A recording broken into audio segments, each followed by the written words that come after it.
levando a mensagem da cruz ao mundo. Esta é a Rede Som Life de televisão.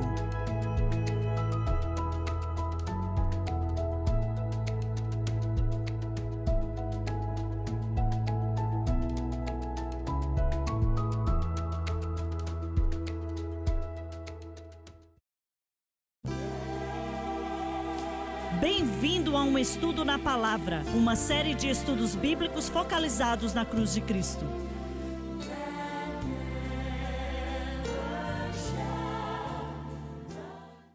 Bem-vindo hoje ao estudo na palavra. Eu sou o evangelista Jimmy Swaggart com Lauren Lawson, Bob Cornell, Dave Smith e o Dr. Don Paul Gray. Estamos contentes de poder estar com você. Você fez uma pergunta antes de entrarmos no ar, Dr. Gray, sobre como o pastor equilibra. Na realidade, o que eu vejo que precisa acontecer é o seguinte: quando o pastor prega Cristo e ele crucificado para a santificação, automaticamente ele vai colocar a pessoa em uma situação aonde pode ser fortalecida no Senhor e viver a vida que deve ser vivida. Isso não está acontecendo nas igrejas modernas. A cruz de Cristo em relação à santificação. Não entendem nada sobre a cruz de Cristo, sobre a salvação. Eles sabem, Jesus morreu por mim, sim, a maior palavra do mundo. Mas quando o assunto é o nosso viver diário, não importa, você pode pregar até as nossas igrejas pentecostais, como Assembleia de Deus, Quadrangular e etc.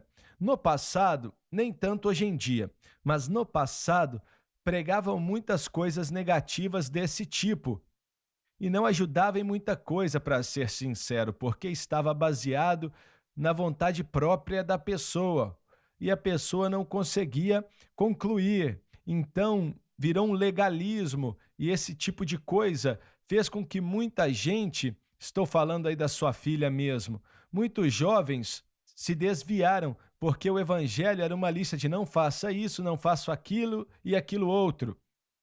Mas os pastores não entendiam nada da cruz a respeito da santificação. E é aí que eu acho que a pregação deve começar, com o pregador pregando a cruz em relação à santificação.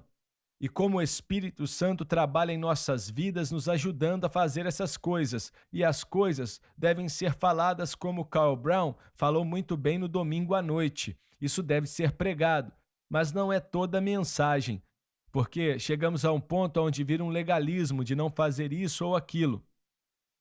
Mas, olha o que a maioria dos cristãos não sabe. No momento que a fé do cristão está em Cristo e ele crucificado, aquela pessoa é considerada como santa por Deus. E pensamos que ser santo é o tipo de roupa que usamos, não vamos aqui, não fazemos aquilo. Não tem nada a ver com isso. Santidade é estreitamente decidida na base de nossa fé em Cristo e o que ele fez por nós na cruz. Então a pessoa é santificada e é santa, mas gostamos de fazer nós mesmos. Eu sou santo porque, sei lá, eu não gosto dessa sua barba aí. Se você fosse santo, não tinha essa barba. E damos risada, mas existe esse tipo de coisa por aí, gente. É uma bobeirada e é triste, pois não é o evangelho. É por isso que o Senhor mencionou como essas coisas, fazer essas coisas, isso não é santidade, é Cristo. É Cristo, Ele é nossa santidade. É isso aí. Deixa eu criar isso aqui de uma maneira teórica para você. Eu não vou mencionar nomes, vou mencionar a mim mesmo.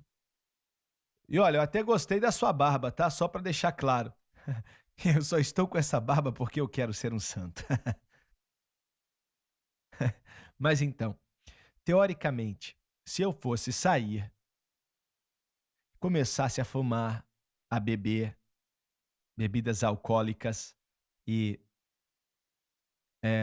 começasse a assistir coisas que não deveria, você ia poder falar que estou vivendo uma vida santa? Não, Não, não está permitindo que o Espírito de Deus te guie. O Espírito Santo é aquele que é santo, ele que nos guia, nos direciona.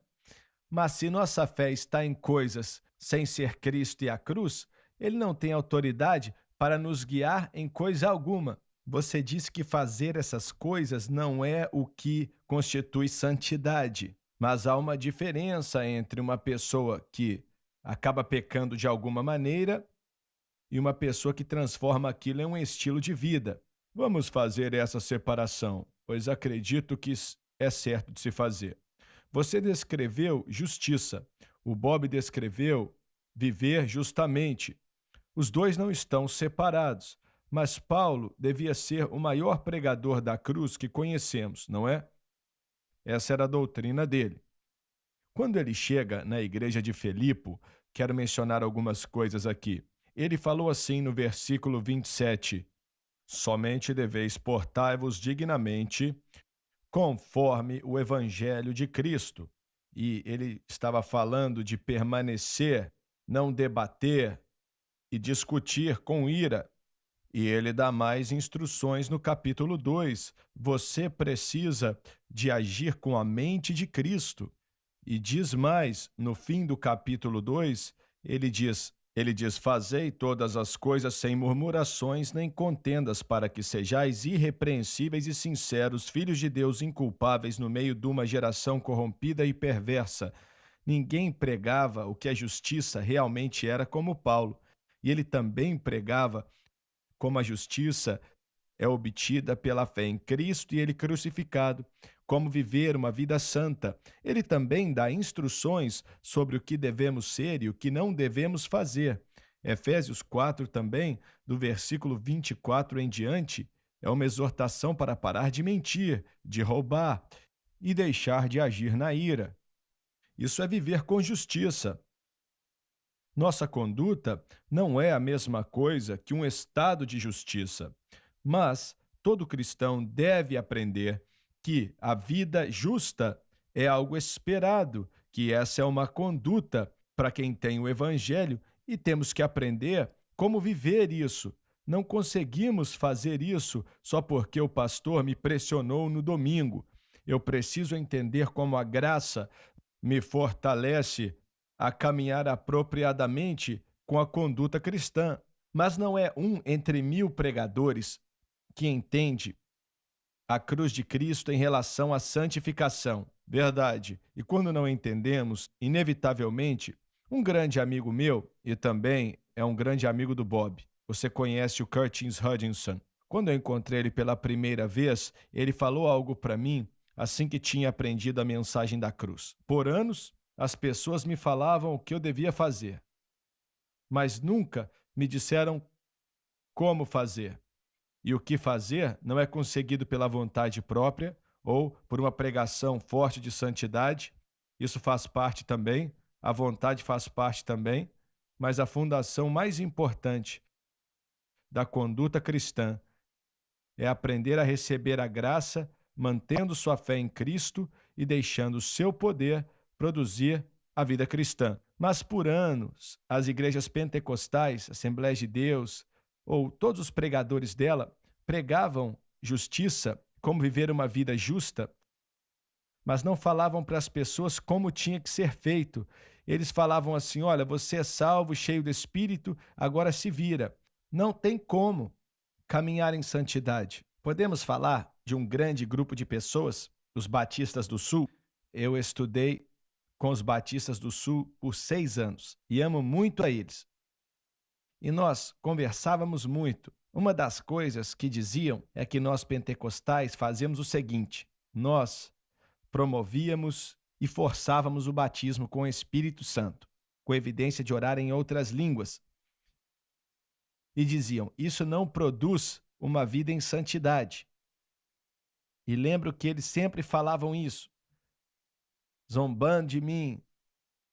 E eles não tinham a confiança. E naqueles dias, irmão Swagger, essa era a minha resposta. Todos que não viviam como Deus queria não eram batizados com o Espírito Santo. A ênfase não estava na cruz. não estava, mas de uma certa maneira eles estavam certos. É aí que eu quero chegar. Minha pergunta é: será que eles entendiam algo que eu rejeitei? Talvez sim. Eu acho que não, porque você não sabia muito disso para rejeitar. Eu discutia muito com eles e eu me segurava ao batismo com o Espírito Santo e línguas, pois essa era a coisa principal. Mas vocês estavam falando de duas coisas diferentes. Eu vou comentar sobre isso, pois isso tem sido o que creio que é a maior revelação desde que a mensagem da cruz foi dada. É assim que funciona o Espírito Santo. O batismo com o Espírito Santo é para servir. O propósito principal é o serviço. Acredito que existem outros impactos também, mas em primeiro lugar é para servir. Uma pessoa que nasce de novo tem a capacidade de viver em santidade se sabem aonde colocar sua fé, e nesse sentido, seus amigos batistas estavam corretos. O mundo pentecostal coloca uma ênfase tão grande no batismo com o Espírito Santo. É difícil fazer alguém que é pentecostal conservador olhar para Romanos 6 e não falar com o batismo com o Espírito Santo, quando deveríamos falar da obra santificadora do Espírito Santo que vem na redenção, pois a fé deles está no batismo, o evento do batismo, de como viver em santidade. E o que eles ensinavam durante os anos era: se você tem um problema com o pecado, vai para o cantinho e ora em línguas um pouco. E quero deixar claro que eu sou um defensor do batismo com o Espírito Santo. Oro em línguas todos os dias da minha vida. Confio em um poder que vem de Deus por causa do batismo. Mas isso não te faz vencer o mundo, o diabo ou a carne. E quando minha fé está no batismo, eu não consigo interpretar as Escrituras corretamente. Em Romanos 8, eu penso que é batismo nas águas. Romanos 6 é batismo nas águas. Não é não. É como o Espírito entrou. E o poder santificador do Espírito, que vai vivificar o seu corpo mortal. É o batismo. Não é não. É o poder do Espírito Santo em relação à salvação, a fé apropriada e a santificação. Vamos para o intervalo. Voltamos já. Você não pode perder.